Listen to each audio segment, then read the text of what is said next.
It is the Jim and Terry Show, coming to you from the Hobbit Hole Studio in Bob Cage, and I'm one of your hosts, Terry, and the seat in the corner is still empty, yet to be occupied by my good friend, coffee co-consumer, Jim. Yeah, I said co-consumer, not co-conspirator, did I? Well, conspiracy theories are us sometimes, but not today. Today it's just, have you heard, I don't know if any of you still bother with mainstream media, but I do, just to keep an eye on the pulse of things. Mainstream media is still listened to by a wide variety of people, mainly my age demographic, so that's maybe where I'm going with this one. Have you heard, did anybody watch the Trump, do I call it the Trump trial? Why not? How about the Rand Paul trial? How about the Rand Paul-led Senate committee that's investigating Dr. Anthony Fauci? Say it ain't so. Fauci? How about that? Have you heard? Well, if you didn't watch it, I don't blame you. It's quite a thing to behold. That spectacle actually made my stomach churn. And I reference the witch hunts of the 16th century and my friend Professor Gary Waite and his work on dissent. What happens to people when you disagree with other people? Well, a while ago they might hold a mock trial, fix the jury, and the conclusion would be established beforehand, and the guilty party would be marched out and burned at the stake or drowned in a river, or some other fatality would happen. And so this is the outcome. Rand Paul was in X, I think it was on X, where he, in his official capacity as senator, said, I want to have Fauci in jail. And these are tweets that he made in 2024, in 2025. And lo and behold, if he isn't actually trying to do it in 2026, you could see it coming. This was not an inquiry. This was not a bipartisan investigation. This was a mock trial to show America. America? Maybe not all of America. Maybe just Trump's MAGA base.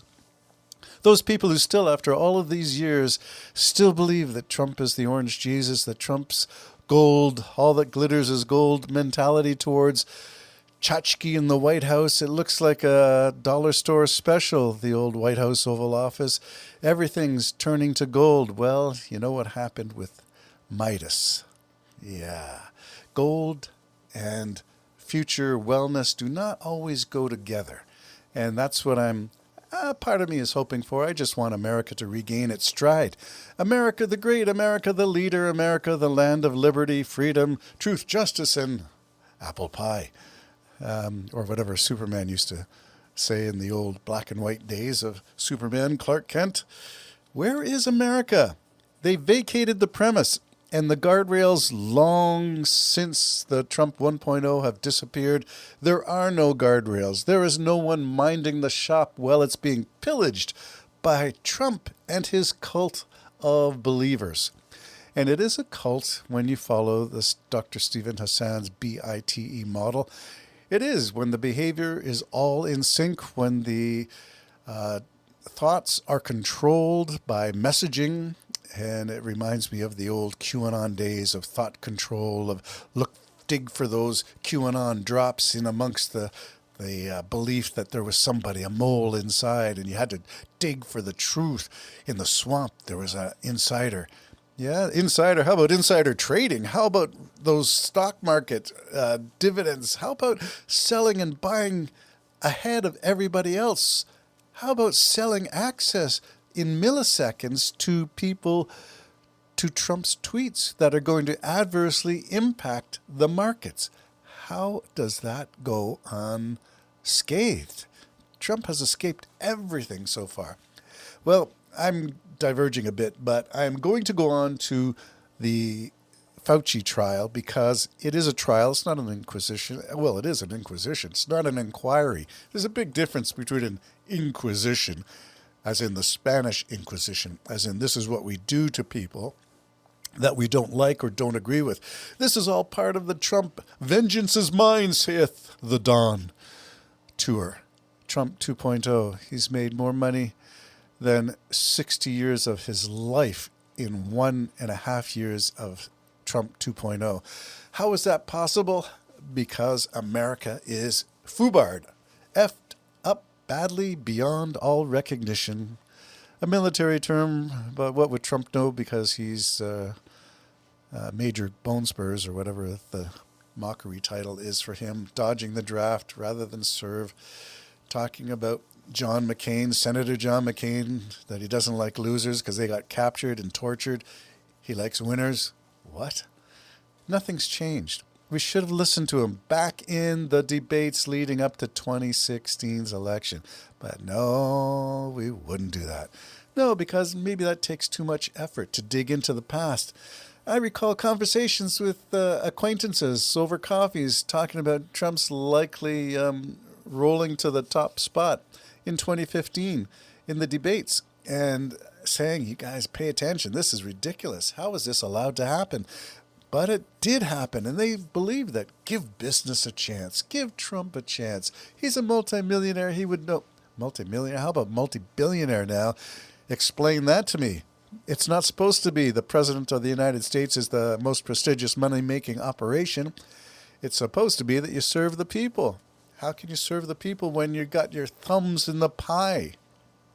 I don't know.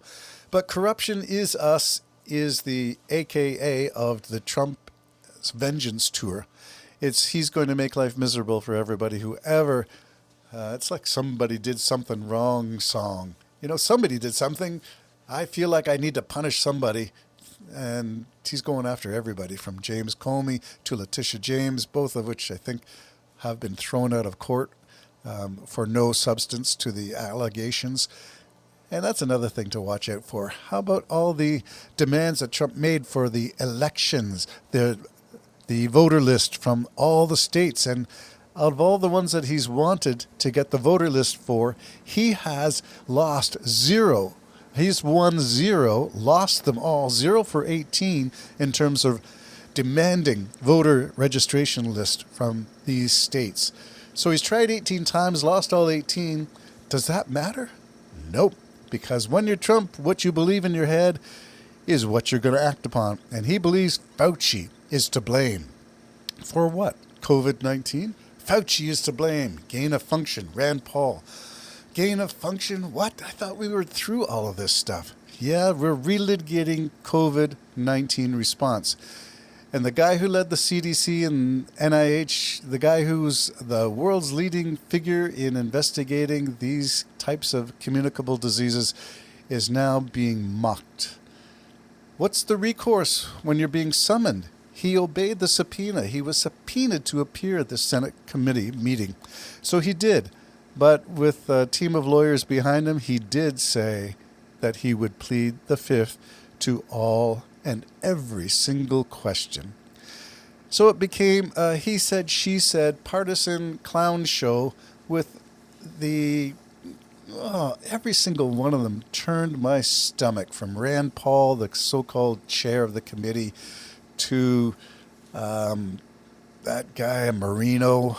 Oh my goodness, the guy who blurted out the F-bomb in the inquiry. Yeah, F-bomb. Who the F do you think you are, addressed to the leading preeminent scientist keeping America safe from communicable diseases? Well, who the F do you think you are, Senator Marino? Well, it went on from there to a whole bunch of people saying a whole bunch of stuff, and it was a rogues gallery of conspiracy theories, who believes what and why, and that takes us all the way to the conclusion, which is what was actually accomplished by the end of a day's worth of spectacle. I guess that's what you call it. It was nothing more than a witch hunt looking to make Fauci the fall guy for everything that went wrong in the early days of COVID, when New York was stacked with refrigerator units outside of hospitals, when people were desperate to stay out of hospitals because you were likely to get sick. And the staff were wearing garbage bags to protect themselves because we didn't know if it was airborne, if it was particulate, it was falling out of people's mouths and their saliva. And people were expected to go to work. Nurses, doctors were expected to keep people safe and do the best they can. While Jared Kushner is in charge of the PPE. and what did he do? He tried to make profit out of being in charge, and he wouldn't give the protective equipment necessary to blue states. Now that's when you draw the line and say, where does politics stop and corruption begin? There's a blurry line, and Jared Kushner is at one of those blurred spaces. He is making money out of other people's expenses and pockets and out of their wellness. That's it for now. The Jim and Terry Show signing out. Do take care. Jim will be back in a week, I hope, but you never know because, well, you never know. Bye-bye for now.